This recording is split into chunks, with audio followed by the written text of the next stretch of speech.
a dynamic Christ-centered community of believers with sound biblical teachings and prayer, committed to demonstrating the love of God and the transforming power of the gospel while reaching out to the nations. You're about to listen to a message produced by Echo Plateau Church. Be blessed as you listen. This is the day that the Lord has made, that the Lord has made. We will rejoice and be glad in it, and be glad in it. This is the day that the Lord has made. We will rejoice and be glad in it. This is the day that the Lord has made. This is the day. This is the day that the Lord has made, that the Lord has made. We will rejoice and be glad in it, and be glad in it. This is the day that the Lord has made. We will rejoice and be glad in it. This is the day that the Lord has made. A little bit faster now. This is the day that the Lord has made, that the Lord has made. We will rejoice and be glad in it, and be glad in it. This is the day that the Lord has made. We will rejoice and be glad in it. Oh, this is the day that the Lord has made. It is a good thing. It is a good thing to give thanks unto the Lord. It is a good thing to give thanks unto the Lord and to sing praises unto thy name, O Most High. It is a good thing. It is a good thing to give thanks unto the Lord.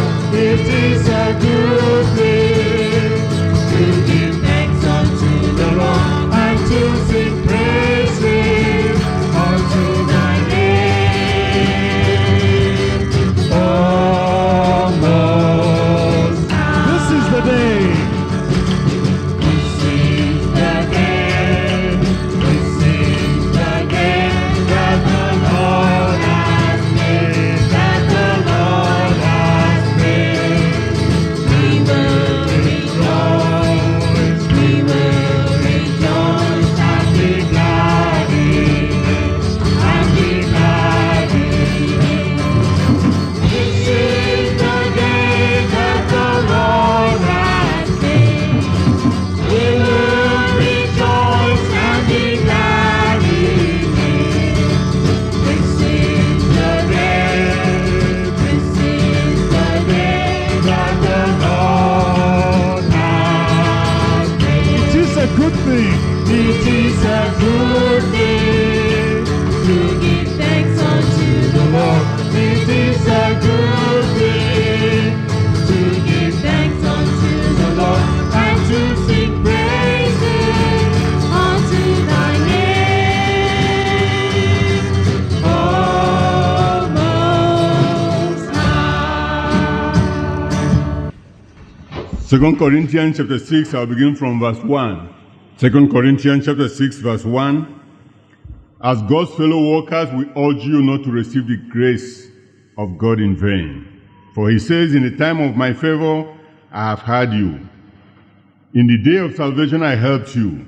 I tell you, now is the time of God's favor. Now is the day of salvation. We put no stumbling block in anyone's path, so that our ministry will not be discredited. Rather, as servants of God, we commend ourselves in every way, in great endurance, in troubles, hardship, distresses, in beatings, imprisonment, and in riots, in hard work, sleepless nights and hunger, in purity, understanding, patience, and kindness, in the Holy Spirit, and in sincere love. In truthful speech, in the power of God, with weapons of righteousness in the right hand and in the left, true glory and dishonor, bad report and good report, genuine yet regarded as impostors, known yet regarded as unknown, dying yet we live on, beaten yet not killed, sorrowful yet always rejoicing, poor yet making many rich, having nothing and yet possessing everything. We have spoken freely to you, Corinthians, and opened wide our hearts to you. We are not withholding our affections from you, but you are withholding yours from us. As a fair exchange, I speak as to my children. Open wide your hearts also. Verse 14.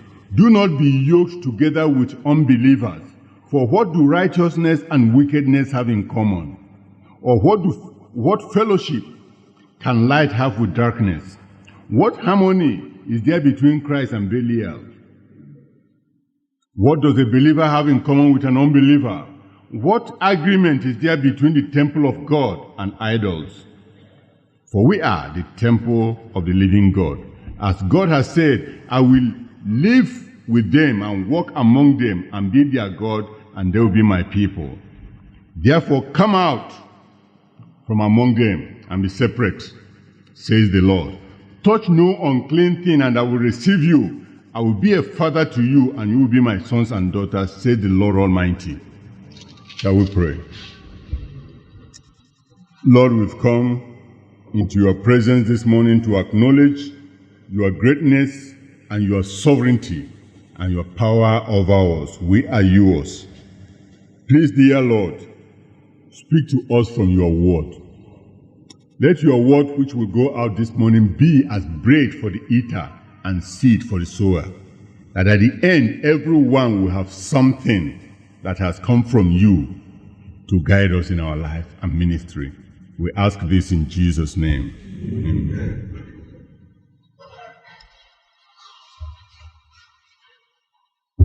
Last Sunday, we looked at chapter 5, the message of the new covenant. And we said, Paul began by saying, knowing the fear of God. And we said the fear of God he was referring to was what was going to take place at the judgment seat, when motives will supersede success. Human beings weigh success, but God weighs our motives. Human beings weigh success and organization. God weighs the rightness with which we act. And that is what makes every sincere child of God conscious of that judgment seat. We can put on flowers over a coffin. The dead body will still, it may look beautiful outside, but it will still rot. So Paul says, knowing the fear of God, we tremble. We give you opportunity here to boast of us, of our integrity as ministers of righteousness. We don't want you to boast because of the power we have. We don't want you to boast because today people boast of all sorts of things. Some of the posters pasted outside, if you take, it is interesting sometimes to read them. My business was collapsing until Pastor so-and-so prayed for me, and he picked up. So I'm boasting of the success in my excuse me, my business because of his prayers. I was very sick until so and so touched me. Now, Paul says we don't want you to boast on those things. Boast that you can find, if you can find in us sincerity and honesty, that we are not asking you to do anything that is outside the will of God for your life. We give you opportunity to boast. And then we said, what is the motivating factor? What prompts a Christian to act? Paul says is the love of God. Verse 14. 2 Corinthians chapter 5, verse 14. The love of God constrains us. The love of Christ. Because we reckon that since one man died, all have died. And he died so that those who live now will no longer live unto themselves, but unto him who died and rose again for them. So he says the motivating factor is the love of Christ. If Christ be God and left his throne in heaven and died, then let me serve out of love for him. Also, love of Christ for humanity. Because he has died for them, they shouldn't perish. They shouldn't go on in their sins. So, Jesus, the love moves them. But beyond that, he says, we saw Christ as an ordinary person. As I said in the evening last week, Paul said, look, when we were here, we were contemporaries with Jesus Christ. We looked at him. Educational background, zero. He never went to any of the schools. Remember, Paul was in Jerusalem and he was a student of Gamaliel, a well-renowned teacher. And there were other Jews who could quote various schools of thoughts among the Jews. And so when they checked his curriculum vitae, CV, there was nothing to write home about. He had nothing. And his family background, his father was an unknown carpenter, at least his earthly father, Joseph, through whom he came. And he wasn't even born in Jerusalem. He would have had the city influence. He was born in a village. He was raised up in Nazareth. And theologically, no prophet has come from Nazareth before. So what does this man have to his account? Financially, somebody else paid his burial expense. He was buried in a borrowed tomb. So, what's this man? What has he got to tell us? But he said, when God opened our eyes and we saw him as the Son of God, then we no longer see anyone who is associated with him from the worldly point of view. That's what he said.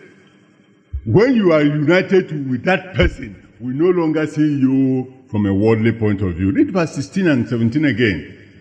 I know we often quote verse 17, if any man is in Christ. 1 Corinthians chapter 5, verse 17. If any man is in Christ, is a new creation. The old has passed and behold, the new has come.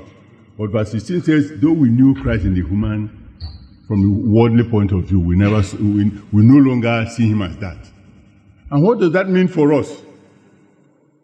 Seeing people in Christ as different creation is a different thing. Worldwide, it's not only limited to us. Our brothers who have been overseas will tell you of certain churches, not all, but certain churches where they can't go in because they are black. The usher stands at the door when you're about to go in.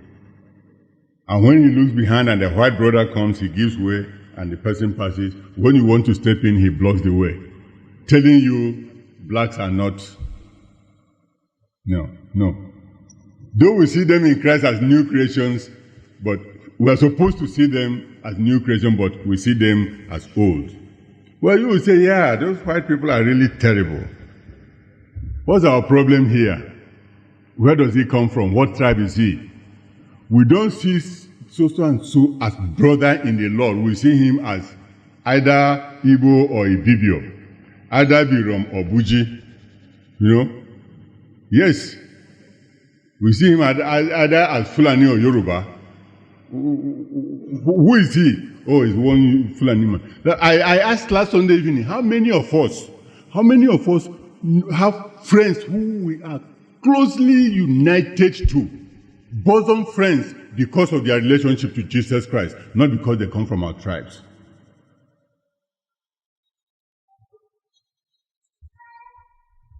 When pastors met some years back to review one of the reasons why evening services are poorly attended, we found is tribal meetings. Everybody wants to identify with his tribe, which is true. But what a hypocrisy when we say if anyone is in Christ, is a new creation.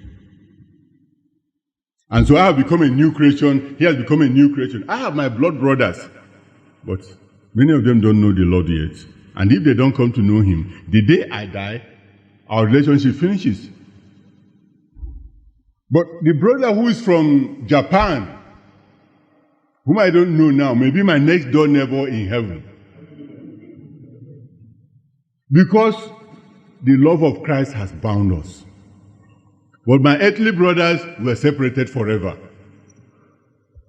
And even in this country, in the church, in the schools, in the places of work, what comes first among Christians is that person born again? Is he a child of God? Does he have a good testimony?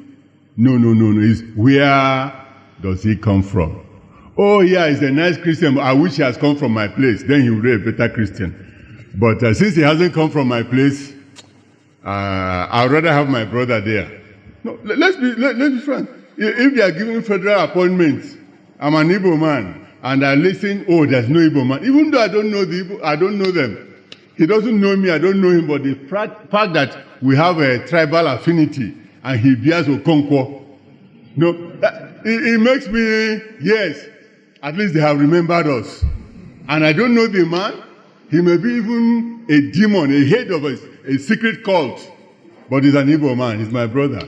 Oh, this other, oh no, that's a bureau man. Who knows him? What is he? Oh, well, he may be a Christian brother, but I wish he were from my town. Then, I can promote him anywhere and say, that brother is great. Brethren, and yet we say if anyone is in Christ is a new creation. It's a very serious thing. Very serious. I want us to take it very seriously. That, remember, we're talking about the fear of God coming at his judgment seat. Do you think that these things matter? Or do you think they don't matter? How we treat believers, in spite of the new relationship with Christ, how we treat them, it matters before God. Because he's the one who has made us one. So my closest brother now is not my blood brother. If my blood brother knows the Lord, praise God. He's still my blood brother. But if he knows the Lord, he's my brother. Another one whom I don't know, who knows the Lord, is my brother too. But then when it comes to issues that affect life, I now go by, who is this person? Does he know the Lord? What is his commitment to Jesus Christ? Because we are now a new family. God's own creation, a new nation, a royal priesthood, cut out from the world, called out into a new relationship with God and with one another. And this thing is important before God. He said, God has delivered to us the ministry of reconciliation.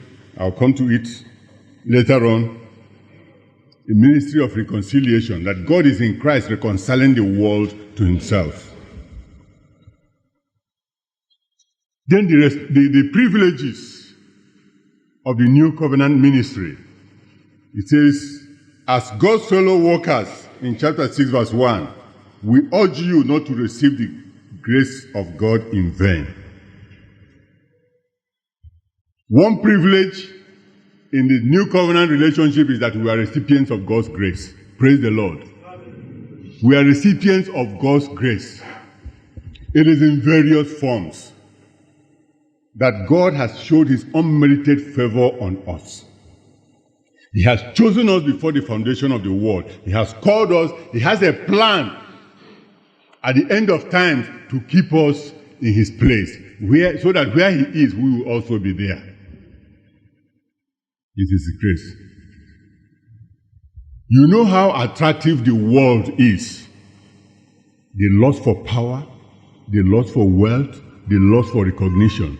It takes the grace of God to be called out from it, to look at it as mundane things of life and choose Christ. It takes the grace of God. It takes the grace of God for a healthy young man, a young woman, to reject sexual perversion. You know the sexual urges that go through the veins of men. It takes the grace of God to say no to it. To reject the power of alcohol, the power of bribery, when they dangle the thing around you. Perhaps you are desperately in need and they say, come over here. Here is the money. Just do this. Or say you weren't there. Or say you didn't see it. Or say the paper was lost. Just take this. No, it takes the grace of God to say no. And those of us who are in Christ Jesus have received what? God's grace. We are recipients of God's grace. But you know, he also says the grace can be received in vain. And that's a terrible thing. In the back cover of our bulletin, the thinking corner, he said, man is prone to degrade the office he's called upon to sustain. You can read it for yourself. We are called upon to sustain the office of those who have received God's grace. But many times we degrade it. Think of what it would be if you are living in sexual perversion, you are living in sexual immorality, and on Sunday you come here and sing the love of Jesus Christ, and perhaps play in the band or sing in the choir or act as an usher, but you're unfaithful to your wife or to your husband. And then you come and sing the grace of God. Are you not receiving the grace in vain? Do we play with God? In fact, many times people take God for granted. But for his mercy, which he says, this is the day of grace. That you accepted bribe last week, and today you are in the church singing the love of Jesus Christ. Can you imagine that? How you gave under pressure of society. We have known the grace of God and the word of God, that those who do such things will not escape the judgment of God. But the society says, but everybody does it. Forget about God. Get along with us. And we'll get along with them, and on Sunday we identify with the people of God. Are you not receiving the grace of God in vain? Paul says, as God's fellow workers, we plead with you, we urge you, do not receive the grace of God in vain. Sometimes I pity preachers. At other times too, I pity the pew. Because sometimes I feel that preachers waste their time. You just preach and preach. I know some of you will still live here and go to the beer parlor or to the woman you have kept at your... yeah, I'm sure, I know that will happen. So while I'm preaching, you're saying, well, you just go on talking. I'll leave my way. Well, God knows you, and he knows how to catch up with you. You cannot escape him. Some of you will leave their wives now, or those who are not married will go into fornication this evening. Because it's a holiday, there's no work, and it's Salah. It's true. So sometimes I say, preachers, maybe you're wasting your time. But at other times I look at the pew and say, but these people, you get a rebuke, you go home and you come back another day and you get another blala. You go home, you come back, and you keep coming on and forth. For you. No, it is a terrible thing to receive the grace of God in vain. To be identified with those who are called as God's people, and yet play around with the grace of God. So we have a very great responsibility that comes with the privilege. The privilege is that God has given us his grace, has given us his calling, has given us his name. We are his children. That's a great responsibility. But that's also a very great privilege to be called the children of God. Everyone else is a child of the devil. Only those who receive Jesus Christ as Lord and Savior are children of God. And you identify with them, I'm a child of God.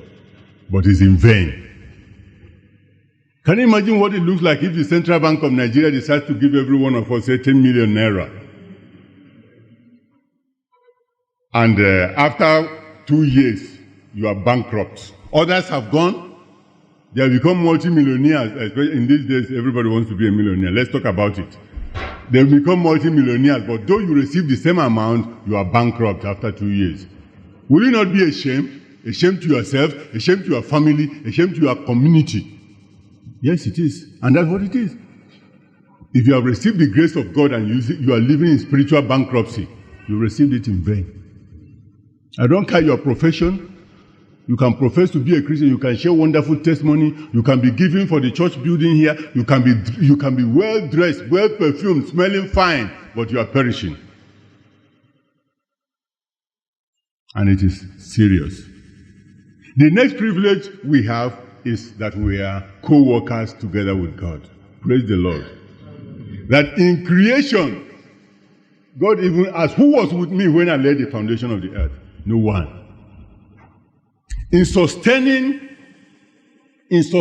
life,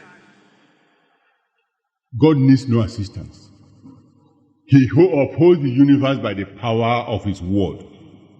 The sun rises every morning and sets every evening by the power of God's word. It doesn't change. It has never risen from the north. It has never risen from the south. It has always risen from the east. And it sets in the west. That's God's order. He needs no one to help Him. He keeps the stars in their place by His authority. But when it has come to saving souls for eternity, He now says, come and help. Isn't it a great privilege that we can be called co-workers together with God? That God is in Christ Jesus reconciling the world, and we are instruments of reconciliation. We are co-workers. God has called us to work with Him. So each day we share Christ with someone, we are co-working. We do the sharing, He does the conviction, He does the conversion. He just said, do the sharing. And many times we have kept our mouth like this. We read the story of William Booth, who ended up being the founder of the Salvation Army. He dreamt that he died. He was in a place. He knew a Christian brother who was very close to him, and he was working with that Christian brother's earthly brother. The Christian brother has gone home to be with the Lord, and William Booth dreamt that he saw this brother with Christ. When he was welcome, everybody was excited. William, you are welcome home.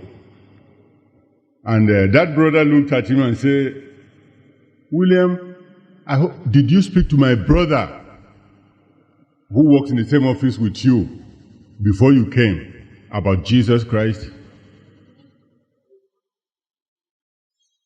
I said, no, I don't think I did. And he said, once he said this, the Lord turned and looked at him.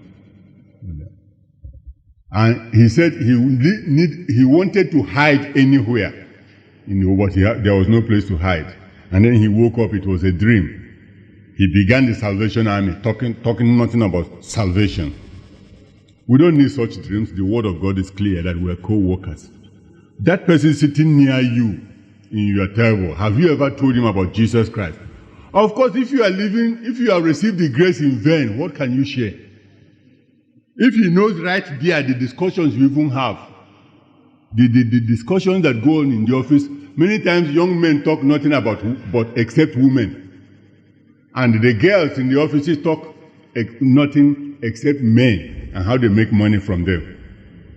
It is true. Students in the university, when they meet, they gist each other.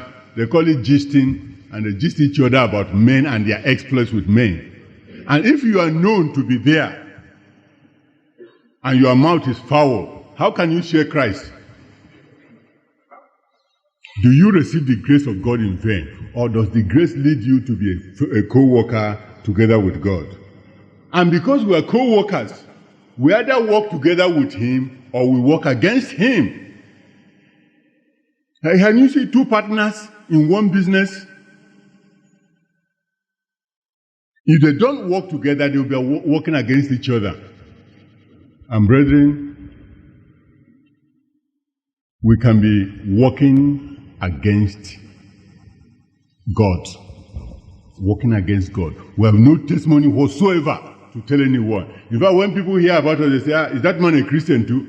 If that is the type of Christianity, count me out of it. So Paul says, we put no obstacle in anyone's way. Look at verse 3. We put no stumbling block in anyone's path, so that our ministry will not be discredited. Rather, as servants of God, we commend ourselves in every way, in great endurance, in troubles, in hardship and distress. So what is he saying? Because we know we are co-workers together with God, we don't put any obstacle in anyone's way. Now, it doesn't mean that if you don't put obstacle in people's way, you will not be accused. Oh, no. Nigerians can accuse anybody of anything under the sun. They can wake up from their bed and with all imaginations just write out every accusation against you. And the society will say, guilty as accused, without verifying. People can say anything about you. But what I'm saying is this, and what the Bible says is this: if there is a justifiable blame against you, then you have seriously weakened your ministry. Simple and short. It doesn't matter what people say. We'll be glad if it is a lie. But if there's truth in what they say, then you have no ministry. You are working against the co-worker, the senior partner, the Lord, who is the senior partner and we're junior partners. We're working against him. So people may raise accusations against you. We've had several against ourselves and everybody. Nigerians can accuse you of anything. It doesn't, let that not bother you. But if there's truth in what they're saying, then you are weakening the ministry of him who is the senior partner. He says, we have endurance, and to get along sometimes under pressure in the office, you need endurance. Plenty of endurance to get along. In business, with customers, you need endurance. And Paul says, we show example in endurance. We don't blow up our top very easily. He says, when we are under pressures, do we speak truthfully? Paul says, in purity, in hard work, in sincerity, in truthful speech. No matter the situation we are under, we still maintain truthful speech. That's what Paul says about his ministry, because he's a co-worker with God. Some people under pressure will tell a lie. Yes, but when you're under pressure, do you still maintain truthful speech? Do we trust the power of God even when we appear defeated, beaten, imprisoned, forsaken? Do we still rejoice that God is powerful and knows what he's doing? A lot of Christians throw up. They throw up their hands and say, oh God, I'm beaten. I mean, people will look at it and say, where is your God? Why am I going through this? Paul said, even in prison, we were taken up, beating 39 lashes. The law in Deuteronomy says, if a Jew has done something worthy of beating, you will give him 40 lashes. But make sure that it is not more than 40. If it is more than 40, you have committed an offense. You have degraded your brother. So the Jews count up to 39. And they say, well, maybe there has been a mistake in the counting. Let's take it for 40. Instead of giving 40, and it will be 41. So, and Paul says 3 times he had been flogged like this. Publicly held. We all know what happened in, this one was not by the Jews, but by the Romans in Philippi. And they caught Paul and Silas and gave them the beating of their life and threw them into prison, and the following day they asked them to go. Even when we appear defeated, beaten before the world, rejected, can we still trust the power of God? And that's what Paul said. Even that time we were beaten, we trusted the power of God, he said, and the church of Philippi was the result. The salvation of the jailer himself, because of the power in their weakness. That's what he's saying. He says, we hold on to the righteousness by the right or by the left. We are not pressured to get into iniquity. And brethren, sometimes pressure can mount on you to do evil. The thing you desire, you remember when we studied the book of James, that temptations come to us from our desire. If you desire money badly, money, in fact, you'll be offered bribes or made to do certain things to get that money. If it is the fruit of the womb you desire, many people have been taken to rivers to be battered by all sorts of prophets so that they can get children. Because of pressure, and friends and foes will unite to help you, to suggest all kinds of things, whom to go to inquire. To go from one, there's a Fulani man in Mangu who does this, there's one in Bukuru, there's another one in Bauchi. Those pressures, Paul says, even if we're under pressures, we maintain righteousness. By the right hand and by the left, we don't let it go. Because we realize that we are fellow workers together with God. After all, how much longer? If you're already 20, and it is 10 years, you have just 60 more. But for those of us who are 35 and above, we've already gone beyond above the middle. So how much longer do you have to stay that you have to do everything against one with whom we are working? Then he says, how do we respond when there's good report and bad report? You know, there are those who, once there's good report, they are so proud. But once such people, as soon as evil report comes, they go downhill. See, when there's success and failure, how do we report? How do we respond? See, we should respond in such a way that we don't put up an obstacle in anyone's way. Yes. When taken for impostors, in spite of our sincerity, we are doubted. When taken for impostors, what do we do when somebody says you're just a pretender? Does he think he's a Christian? And you know yourself in your integrity, and you are just rejected, called names. How do we respond? How we respond will commend people to Christ. It can also be an obstacle to people. Paul says, in the eyes of the world, we are seen as poor. So eventually, the gospel ministry has not been a place for people who want to be wealthy. It has not been. It has never been. He says, we are poor in the eyes of the world, and yet we possess all things in Christ. Not only possess all things, he said we make many rich. You know, rich people don't make people rich. Yes. Nobody wants to be a former rich man. Nobody wants to be once the richest man in Jos, but now this man has gone above him. So once you are rich, you try to be rich. By all means, you don't make others rich so that they don't surpass you.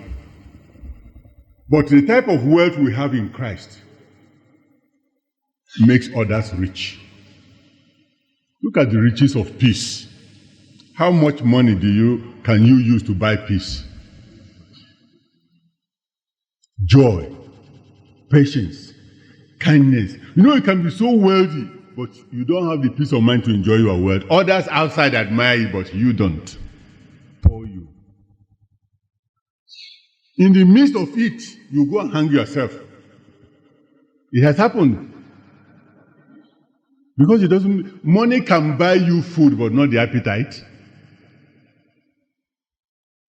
It can buy you a very beautiful bed, but not sleep. It can buy you affluence, but not peace. But the one that Christ gives is the real riches Paul says, though we are seen in the eyes of the world as poor, yet through our ministry, many are gaining the unsearchable riches of Christ. True wisdom to order your life is riches in Christ. In the spiritual eye, they were seen as dying, and yet in the inner man is being renewed daily. They are getting stronger and stronger in the inner man, being sure of a home in heaven. Whereas in the outer man, they may be getting older. As I said last week, that the tent pegs are wobbling and the tent itself is sagging. But the inner man is being renewed. These things are not purchasable with naira and kobo, or with dollar and cents, or pounds and pence. They are not. Then the final thing, we can't take the unequal yoke today. By the grace of God, we'll take it next time. Paul said, you Corinthians are restricted. You are not free with us. What is binding you? We have opened our hearts to you in love, but you have not responded. So what is hindering you? Perhaps some Christian brothers are opening up to you, visiting, trying to encourage, but you are restricted. What is wrong? What have you done to them? Or what do you think they have done to them? The best ministry is the ministry of openness. But there are many Christians who are restricted, who are bound. They are Christians, but they are in prison. They can't really go out. They know what they ought to do, but they can't, because something is hindering. Paul says, remove that. Let us pray.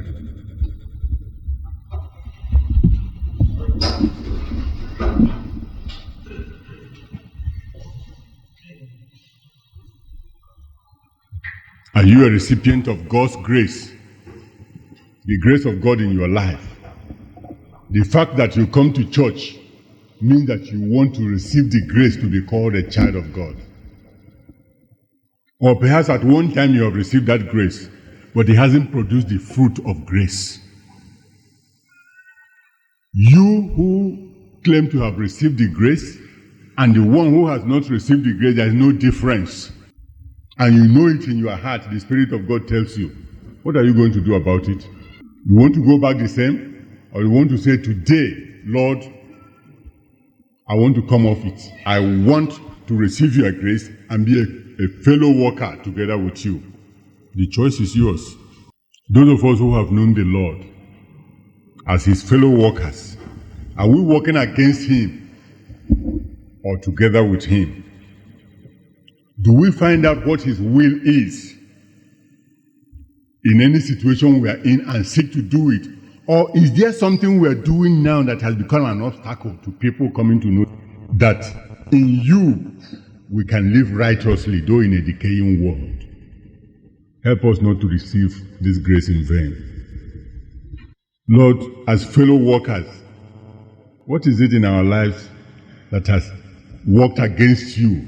You want to draw others to yourself, but our particular attitude has kept them away. As fellow workers, we confess this morning and ask you to help us to remove those obstacles so that people can freely come to you. We ask this in Jesus' name. Thank you for joining today's service. For prayer or counseling, please call us on 081 415 64363 and 080 370 30908, or send an email to epcjos@gmail.com.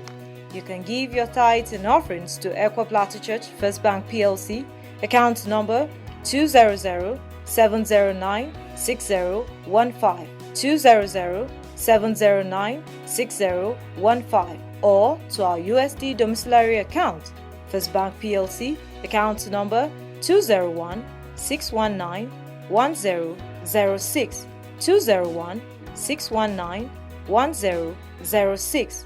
You can join us on our social media platforms. Remember to subscribe to our YouTube channel at EPC Just Media.